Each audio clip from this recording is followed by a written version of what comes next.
কত? 40 টাকা কেজি। 40 টাকা কেজি। এখনো 40 টাকা কেজি, এখনো দাম কমে নাই। দাম তো কমছে। ও মধু তরমুজ না বা একটা ভালো দিকটা দাও তো যাতে মিষ্টি হয়।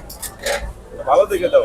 এই যে মধু তরমুজ, একটু একটু চেহারাটা দেখা দাও। এই যে এর চেহারা সুন্দর আছে, দেখো মধুওয়ালা তরমুজের চেহারা সুন্দর আছে, কিন্তু এটা যেটা খাওয়ার আমাদের মধুওয়ালা, ওর চেহারা তো ভালো না, কিন্তু ওর চেহারা সুন্দর আছে।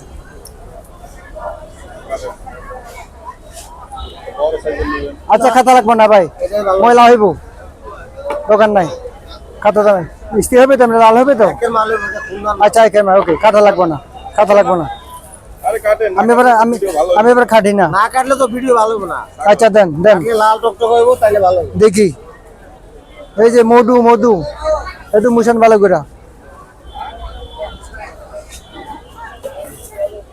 এই যে দেখতে থাকুন, মধু আসতেছে, মধু।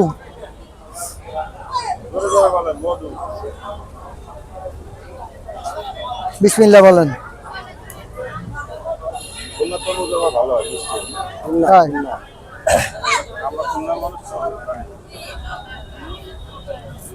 এরা তো চাষি, ওদের বাগান আছে, খুলনা। এই যে দেখুন, অপেক্ষা করুন, এখন বের করবে। এই যে মধু, আরে বাপ, এই যে সেই মধু। না ঠিক আছে, মধু না ভাই, এই যে মধু চেহারা দেখুন একটু। কারণ বাজারে মধুওয়ালা খেতে, এই মধুওয়ালা, এটা হলো গেন্দা মধুওয়ালা, ওর চেহারা সুন্দর আছে। আমরা তো সারা সিজনে ব্যস্ত।